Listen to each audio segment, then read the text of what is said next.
died. But you're here. Gods, am I glad to see you.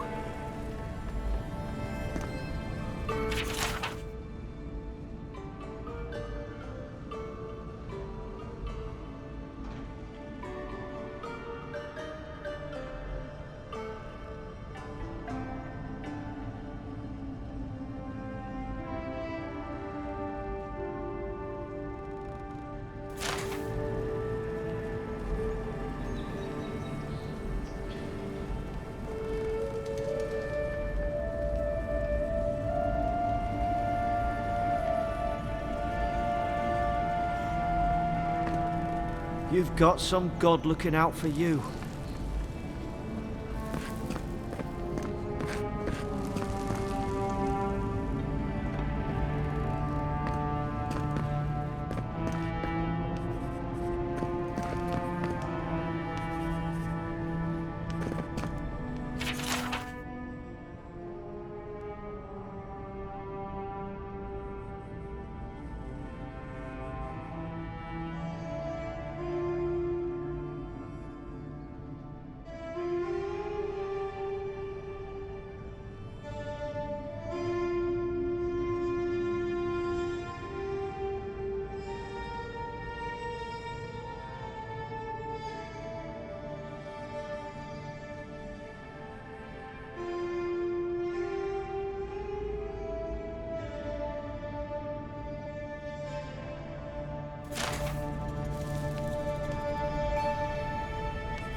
Envoy, hello.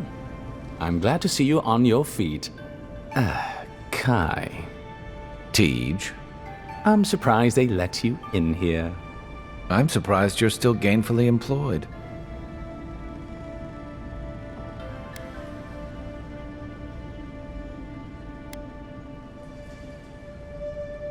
I wouldn't say that. He's just curious company for you to keep.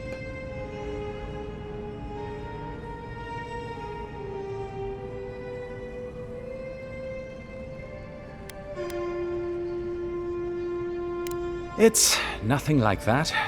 You run into all sorts of characters around here, is all. Some more polite than others.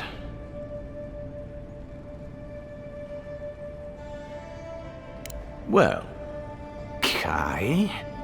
come on, it's funny. Tej caused a ruckus last time he was slumming it at the Ballot Rock. You were trying to kill a man, if I remember right. I had to put you outside. You threw me into the canal. You lived. That water's filthy. I had the runs for 3 days. Gods, Tej. The envoy doesn't need to know that.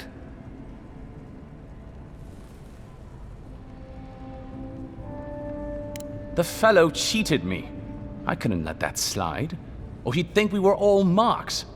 It was over a dice game, right? Tej here has a gambling problem. Great, let's air all my troubles. Is there anything else? The bartender's sleeping with your girlfriend. You're lying. You sure about that? We'll talk about this later. I'm not breaking up with her for you. Just so we're clear. That's more than enough. Thank you. Was there anything I could help you with, Envoy?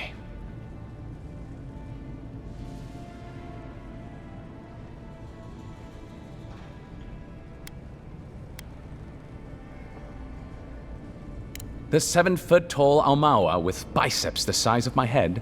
No, I am not. Flatterer. You know I'm barely over 6.5. Naturally, sir. How can I help you? What would you like to know? If you're looking for a particular year, the first thing you should know about Paradise is that this isn't the kind of place where the locals keep records. And though it might be considered a distant backwater by the rest of the world, this city is the height of civilization by the standards of the living lands. As for who calls this place home, I suspect you could find a criminal, confidence man, or prophet from every civilization in the world here. Hey, come on. You're gonna give the envoy the wrong idea. We've got draft dodgers, courtesans, and revolutionaries too. You know, all the fun people. In any event, as far as I can tell, Paradise has been this way since its inception. Thus the eclectic display of architectural styles. If nothing else, this city is a reflection of the countless people who have passed through it on their way to the interior. Depends on who you ask. Ambassador Heelgard will tell you that our remit here is to establish a secure and orderly environment from which to engage in trade. Inquisitor Liudwin will tell you we're here to break the frontier. So, which is it? Why not both?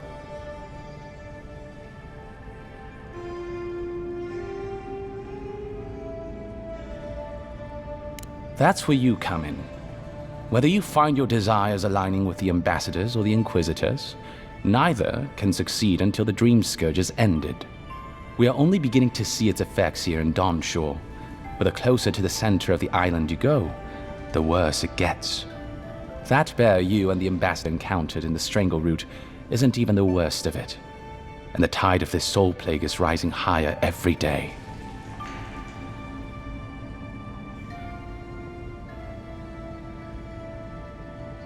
Look, for all that I complain about this backwater, there are good people here. Same as anywhere else. People who want to be able to walk to the market in the morning for their bread and eggs and know they won't be mugged. People who like it when the mail comes on time, and their skates are made from real copper, and their neighborhood peeping Tom ends up in the stocks. Those people, good and honest people, who pay their debts and honor their contracts and remember to thank the gods. They like us a lot.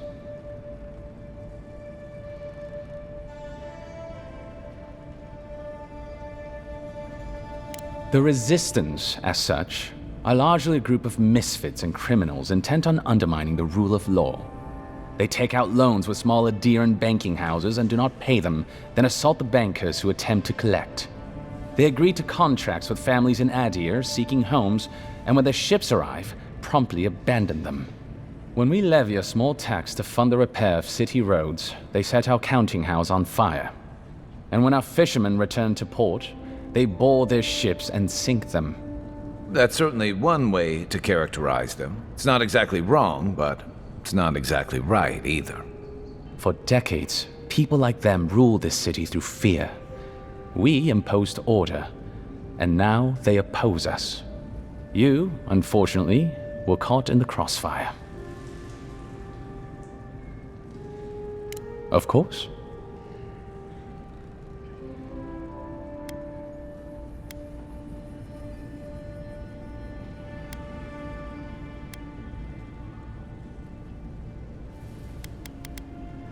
There's a lot of ground to cover.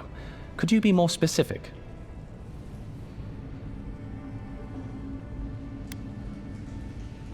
There is no singular authority in the Living Lands. Not yet, anyway. I shudder to think what the Living Lands would look like under your rule. Well, to start, there'd be a lot more brothels. Charming.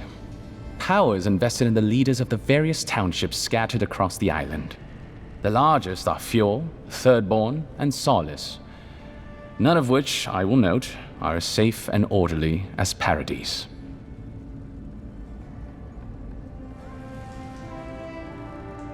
Fior Messaverno is located in a valley known locally as the Emerald Stair, named for the terraced rice paddies that cover its hillsides. It is our closest neighbor. The city, if you can call it that, was founded 50 years ago by animancers from the Valian Republics. Apparently, the laws governing animancy weren't lenient enough in the Republics. So the city's founders came to the Living Lands, where they could practice their discipline more freely. Currently, Fjord is governed by a man named Ignacy Vidaro. Rather inept to hear the ambassador talk about him. Fjord's farmers supply most of the grain and vegetables we eat here in Paradise. Or it did. Their shipments have been infrequent lately. Something about a blight in the fields. In any event, I believe that covers fuel.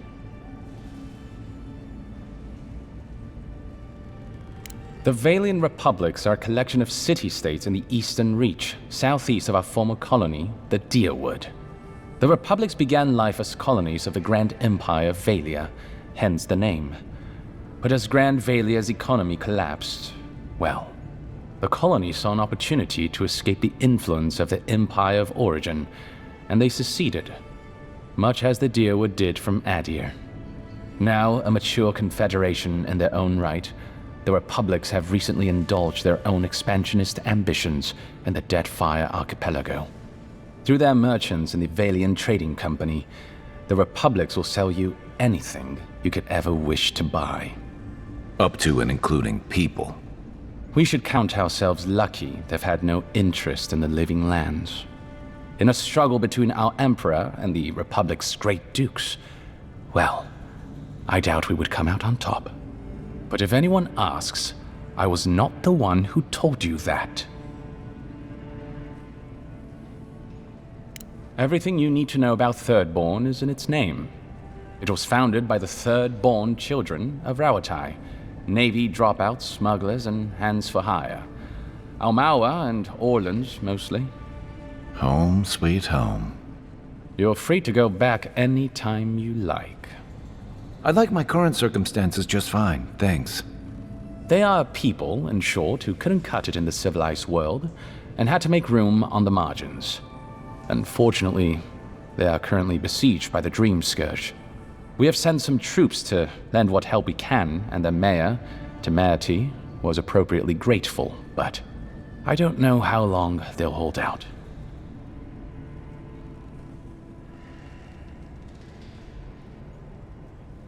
Rawatai is one of the old empires, every bit as storied as Grand Valia or our native Adir. If Adir is to the southwest of the Living Lands, Rawatai is to the southeast. And unlike our home, their small continent is racked by terrible storms. This is due, or rather was due, to the island's proximity to Andra's mortar, the unending super hurricane that once hid the ancient city of Ukaizo. Rawatai is largely peopled by Almawa, descended from those who fled the Deadfire Archipelago centuries ago, when Andra pulled the moon, Ioni Brather, into the sea. They are an aggressive, militant culture, and personally I find their obsession with gunpowder rather quaint. They are also our chief rivals on the world stage. I don't think they see it that way. No? Well, as far as Navy brass is concerned, Adir doesn't really rate.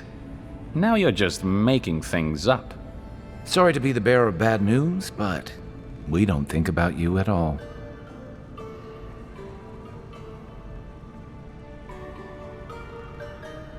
Solace is, what is there to say, really? Yeah, they tend to have that effect on people. The trouble is, I don't know much about Solace. Nobody does.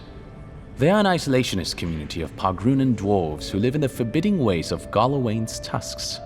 They don't let outsiders into their lands, and they don't let their people out of them. Some folks get out from time to time, but they can't ever go back. And the ones who survive aren't eager to talk about their experiences.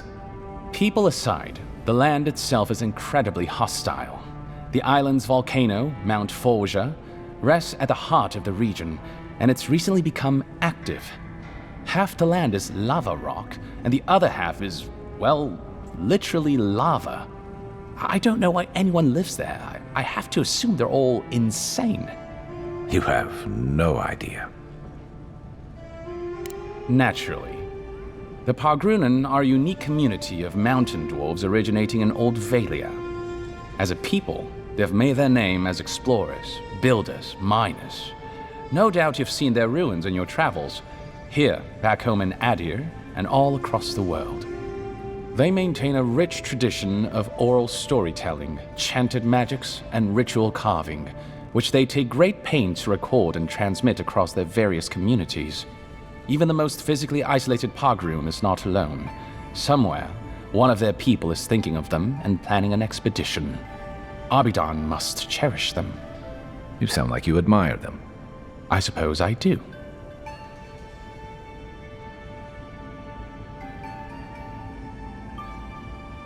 I'm an open book. Consider yourself lucky. Inquisitor Ludwine is the commander of the Steel Garrote in Paradise. Were you to ask her, she'd say she keeps the peace. But she doesn't keep it so much as prosecute it. As ruthlessly as the ambassador will let her. She's also a veteran of the Steel Garrote's campaign in the Deathfire, where she died. She's a Death Guard. Well, that explains a lot. I don't know what happened to her there, but I suppose Wodica wasn't done with her yet.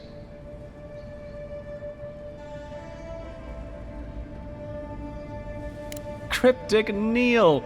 I remember him fondly. I took every upper-level course the university offered on memory and recall to circumvent the Walian glamour on him. And even then, it only barely worked. I had to look at him out of the corner of my eye and half cross them while thinking of something dreadfully boring like, grimoire repair. On the upside, it's made me an exceptional clerk. But that's neither here nor there. We were discussing Death Guards. Death Guards are surpassingly rare. Some of the secretaries who traveled with our dignitaries in the Deathfire spoke of one named Iser, a devotee of Berith, who guards the hanging sepulchres there. But I have heard of none others except those I've read about in the histories.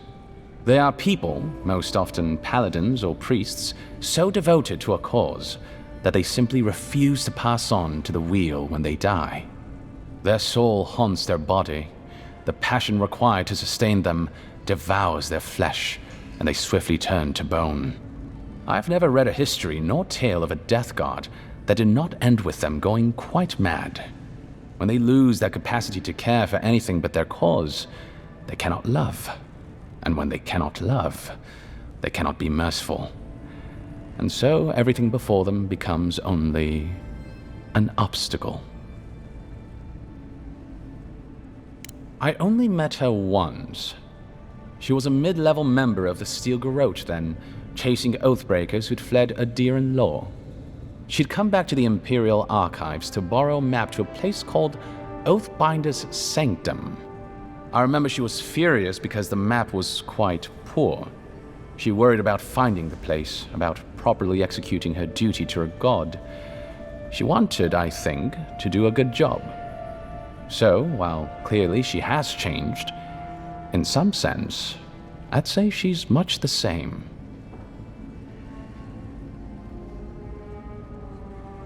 Think upon your promises and die. That's the litany of the Steel Garrote, usually said right before they kill you. They're an order of paladins born and bred in Adir, though clearly they've found plenty of work beyond our borders. Their remit is simple but comprehensive. They punish all who break their oaths. In practice, that has historically meant contracts. One lord or merchant will hire the Steel Garrote to bring a duplicitous rival to justice. Fun bunch. What are they doing in Paradise? Since the events in the Deathfire, their operations have expanded. The Steel Garrote has always been associated with Wodica. Now, they are explicitly her order. And they go wherever Wodica's priests, or Wodica herself, believes there is a need for them to go. The Living Lands are a dangerous, lawless frontier in sore need of order. Thus, they are here. Or so the Steel Garrote say. Do you think so? I've always found her inflexibility comforting. Wodica's edicts are clear. If you obey her laws, pursue justice, punish the guilty, and give fealty to the Emperor, then you have pleased her, and I aim to please. But Wodica does not trust. She demands that you declare yourself for her again and again. Her every request is a test, and her every test is an opportunity to disappoint her. I appreciate a god who makes you work for their grace. I don't want anything given to me for free. By all means. Oh, I hope it wasn't that charlatan in Hightown. She's an absolute menace. That the militia puts up with her is a testament to how unfit they are to run this city.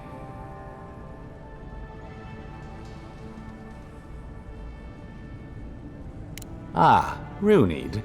A remarkable woman. She is the genuine article. A real watcher. Andras Depths! Are you in love with her? Kai! Don't worry, Teach. I won't tell your girlfriend. Your secret's safe with me. You are a menace. Someone should lock you up. Don't threaten me with a good time. Ugh. Anyway, Watchers are individuals capable of perceiving souls. The soul may be in a living body, or it may simply be lingering, waiting to pass into the in-between. In either case, interacting with a soul allows a Watcher to glimpse a person's past lives or their most deeply buried memories. Watchers are incredibly rare, and in Adir, highly controlled. Many people wish to know who they were in a previous life, and do not like what they learn.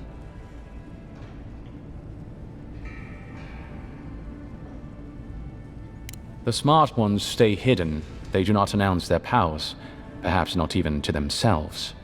Even a careful Watcher risks inadvertently revealing themselves by knowing something they shouldn't know. Of the ones that are public, little is concretely known. But we hear things. They make good judges in Wodaka's courts, so long as they're controlled. The lords, it's rumored, buy and sell them to collect blackmail on their enemies. But I suspect many Watchers are imprisoned or executed, or simply kill themselves. A Watcher doesn't need your cooperation or consent to read your soul. They could learn everything about you, terribly damaging things about your parentage, for example, or things you did in a past life, without you ever knowing. You see how this could threaten the established order, undermine our betters' right to rule. Yeah, but that's just one side to it. Imagine how a Watcher feels, knowing what a threat they are to the status quo. I don't know about you, but I wouldn't be keen on kings and emperors wanting me dead. Sounds like a lot of hassle. Don't sell yourself short, Kai. I don't doubt you're an expert in people wanting you dead. You're not wrong. I rarely am, in any case. The Watcher is fundamentally a tragic figure. Of the few that survive our world, most are destined to go mad.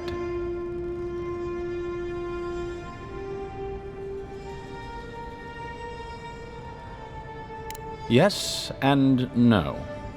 So far as I understand it, a Watcher is born a Watcher. But it takes an event, often something shocking or traumatic, to bring a Watcher's powers to the fore. So you may be a Watcher, or I may be, or Kai, and we might not even know. Well, the Watcher of Cadnua is legendary. It was their castle Aethys destroyed when he began his campaign of terror in the Dead Fire. Oh, by the Queen, I hope I get to meet them someday. In terms of local interest, you'll have heard of Runid, of course. And there was Ida. You may not know about her. She was a Watcher from the Living Lands. I believe she was an Orlan. She must have died, 150 years ago. Slain by a great serpent, gods treat kindly with her soul. Doubtless there are others, but most don't meet a good end.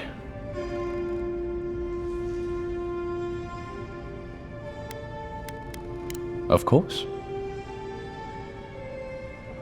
Off-freak, I did.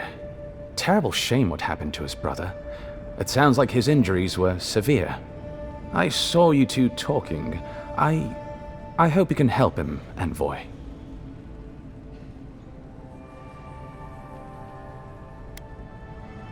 I don't mean to twist your arm, but don't delay too long. There have been earthquakes in the region lately. Floods, cave-ins. gods know what else is possible down in that cave.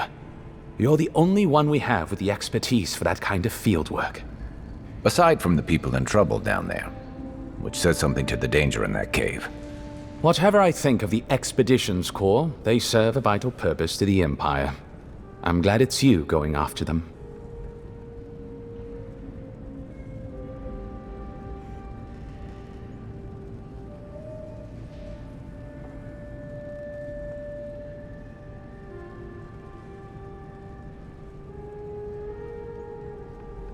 Well, you'll notice I'm nearly always here. If that man sleeps, I don't know about it. He wouldn't say, but I believe he relied on the Claviger far more than he lets on. And without the Claviger's steady hand at the rudder, the ambassador's struggling just to bail water from the sinking ship that is Paradise. Claviger Amon might have tolerated a little more chaos than the ambassador liked, but he kept this place humming. He's not someone you can easily replace, and not with one man alone. It's a difficult job. The pressure sometimes gets the better of him. But if he loses his temper now and then, I can't blame him for it. Better him than me.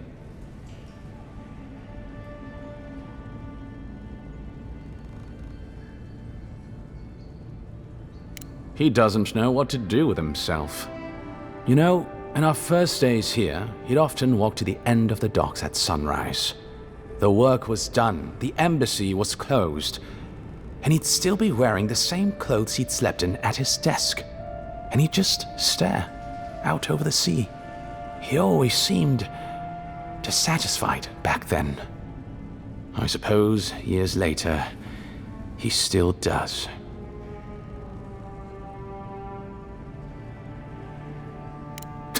Be serious. Most of us here didn't get sent to the frontier because we were anybody's favorite. The longer I'm here, the more likely the people who matter are to forget me. And I'd actually like to get back to High Crown someday. Get married, have a few kids, take the civil exams, and settle into a permanent clerkship. I guess there are worse ways to spend a life. Like rotting in this embassy. By all means. Should you ever need me, I will be here. Safe travels, Envoy.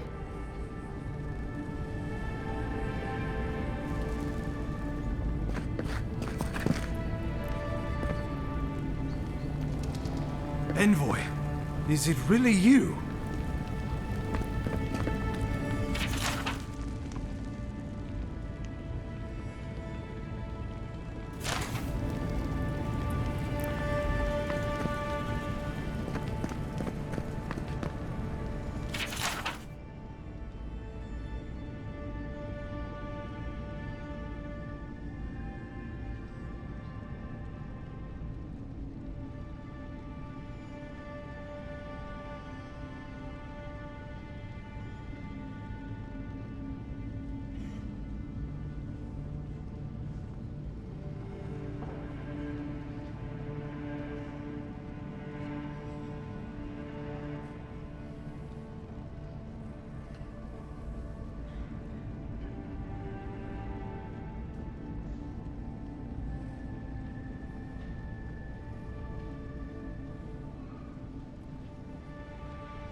believe you're alive.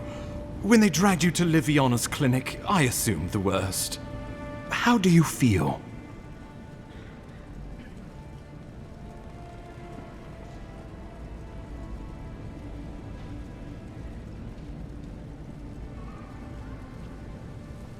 And yet you rallied your spirits and reported for duty.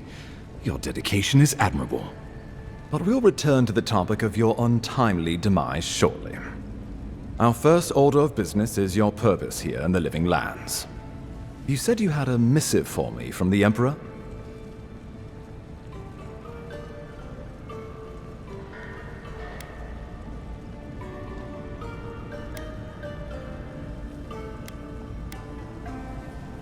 Very good.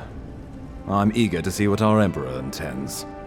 Now, His Majesty names you a loyal servant of the Adiran Empire, and an extension of the throne's authority. Thank goodness, at least someone understands the gravity of our situation.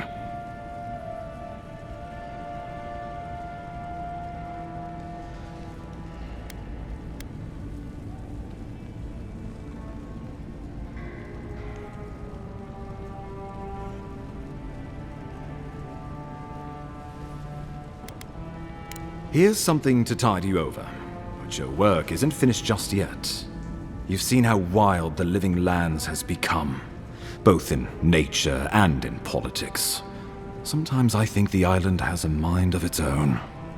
No sooner had you arrived than you found yourself at the center of our troubles. Well, not to mention your abrupt and untimely death. This embassy has no shortage of political foes, but the Dream Scourge is what keeps me up at night. You've seen firsthand what it can do in nature.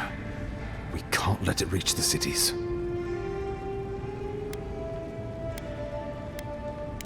Thank you, Envoy.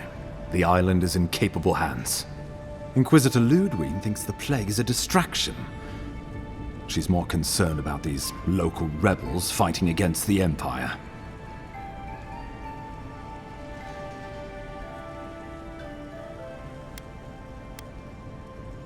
Your instincts do you credit. They were paradisans once, law-abiding laborers. Now, they're fugitives and oath-breakers hiding amongst the populace. They've sabotaged our work, killed our soldiers, and the final straw, attacked you out in the open.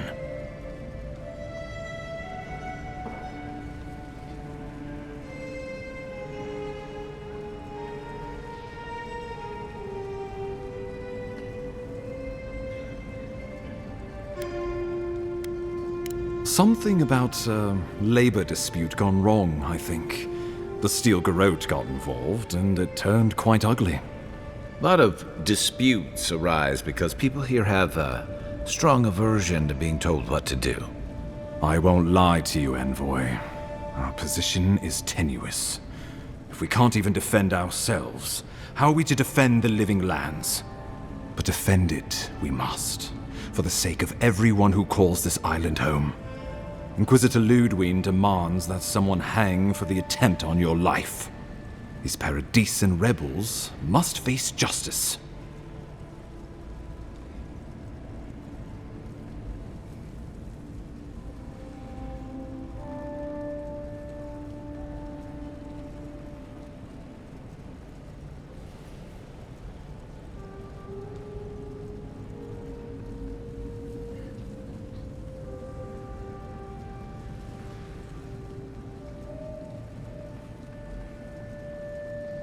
Ludwig goes where she likes, haunting the Living Lands like a vengeful spirit.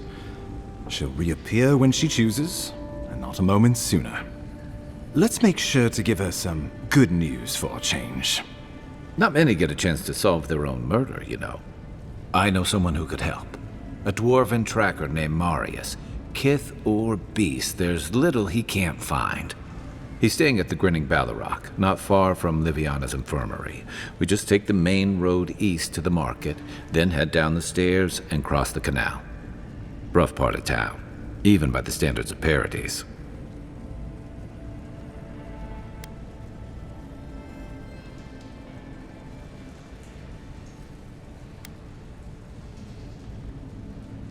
No, but this is the Paradisans' home.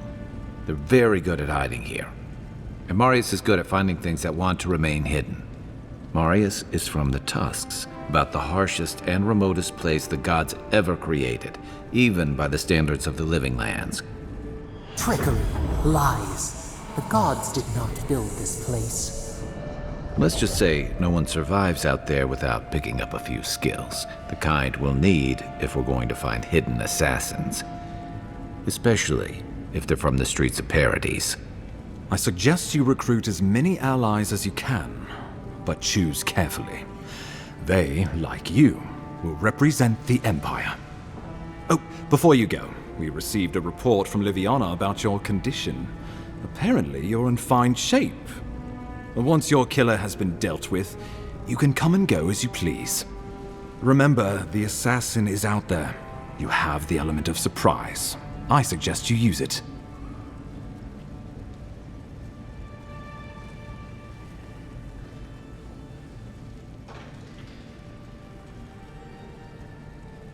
You'll have tales aplenty, that's for certain. And a long tapestry of battle scars. We'll talk more of the Dream Scourge when you return. Until then, Envoy. How about we start with Marius at the Grinning Balrog? Besides, I could use a drink after all this.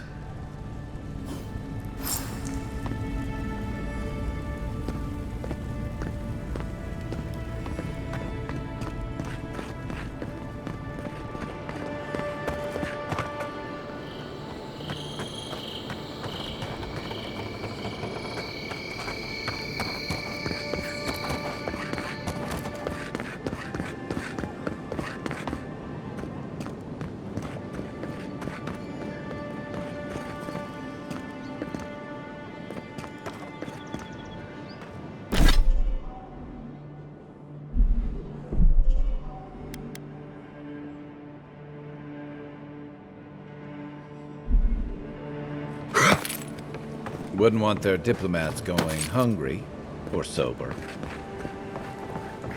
Guess Adiran discipline doesn't apply to pest control. Next one time! Take your best shot!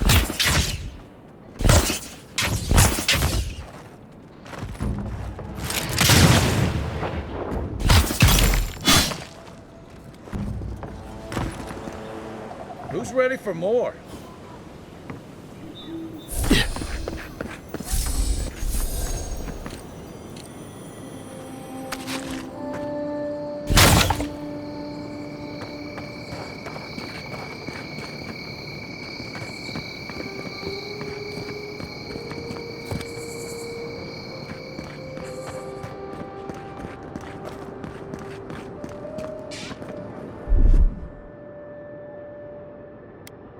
Stand back.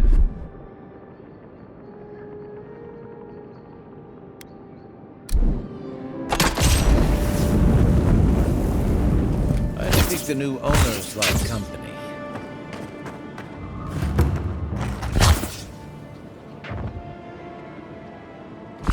Nice! Show me what you got!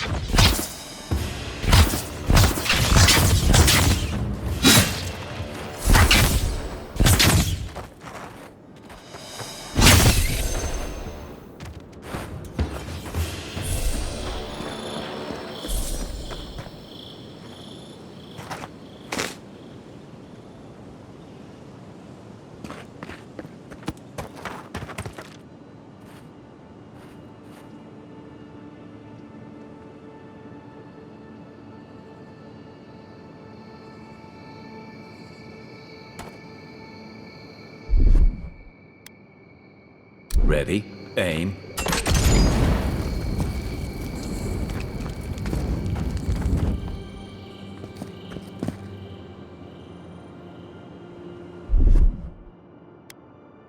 Coming in hot.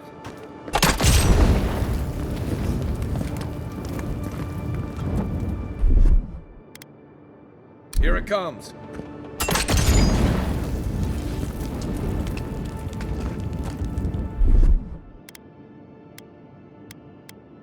Aye, aye.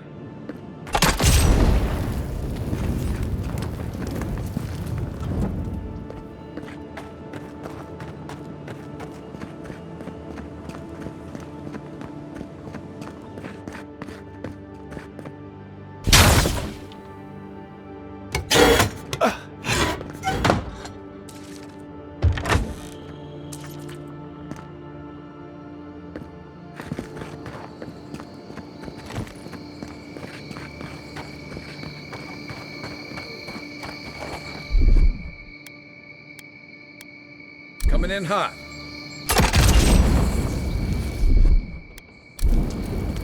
Ready, aim. Aye, aye.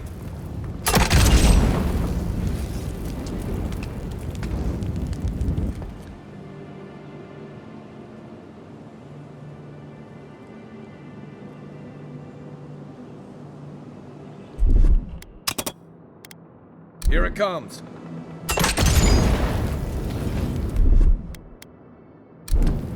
Stand back.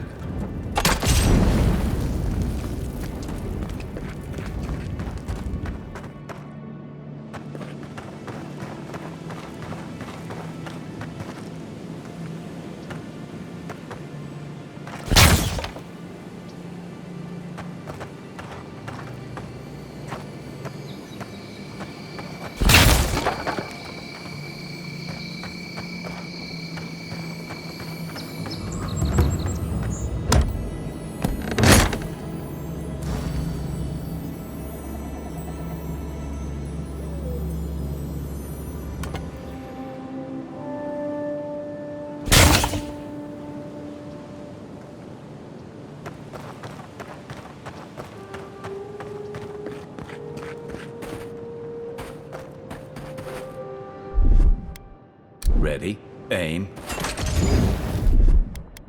I don't know about that.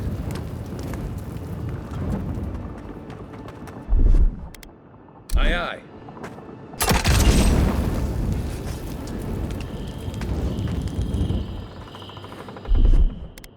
Coming in hot.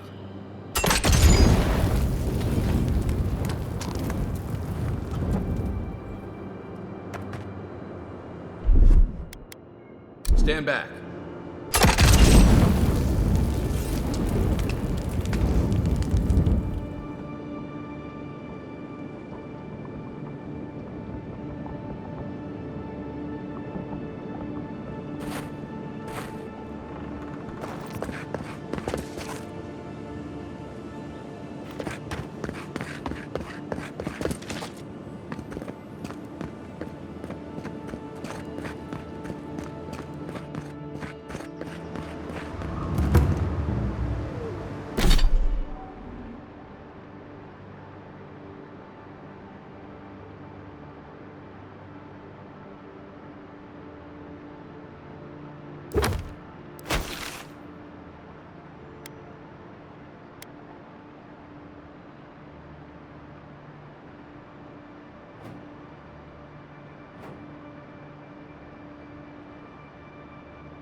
Good one!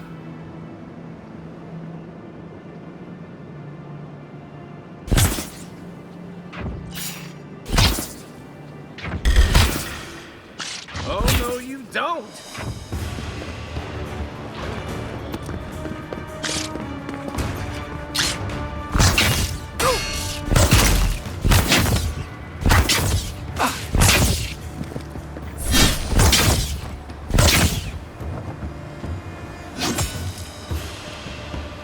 Stand a chance!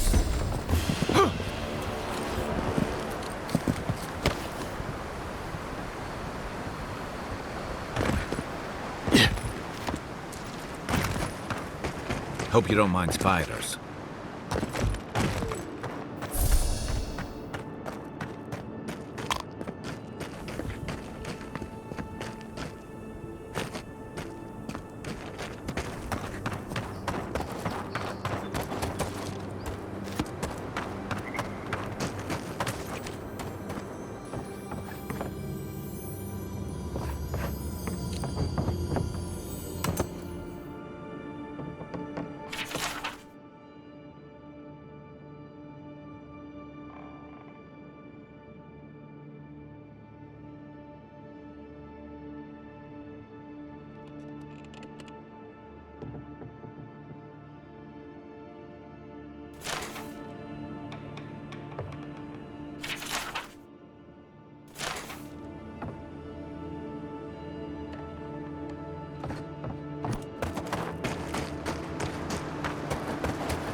used to be a good fishing spot, until something started dragging people away.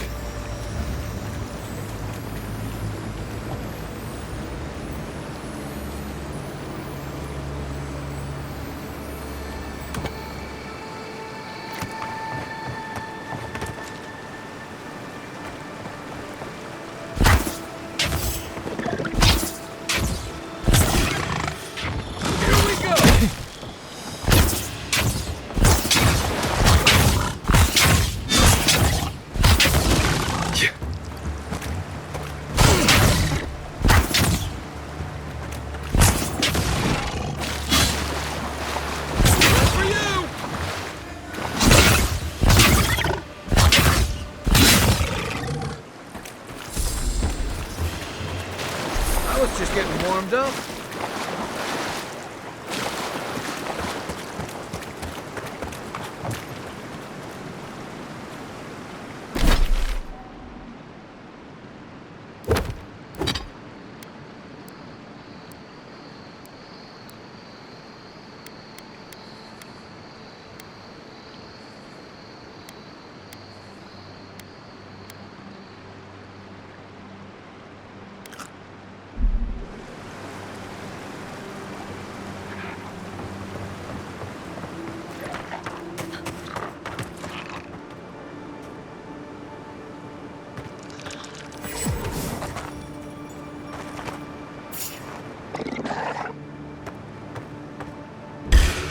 This one's mine.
You're mine now!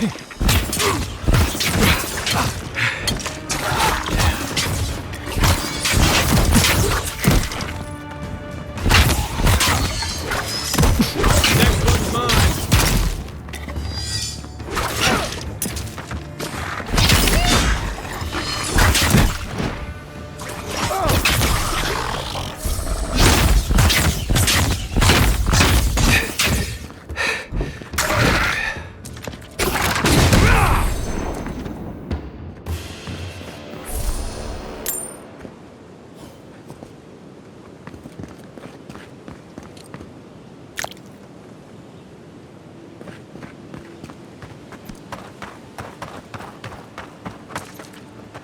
Careful.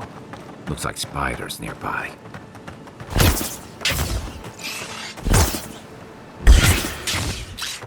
Here we go!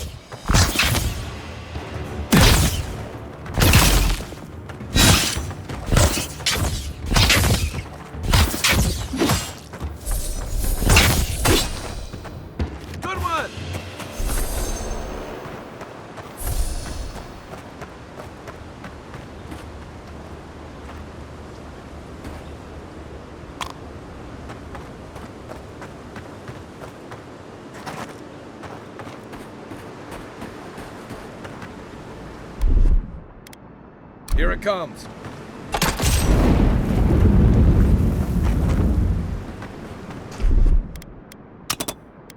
Coming in hot.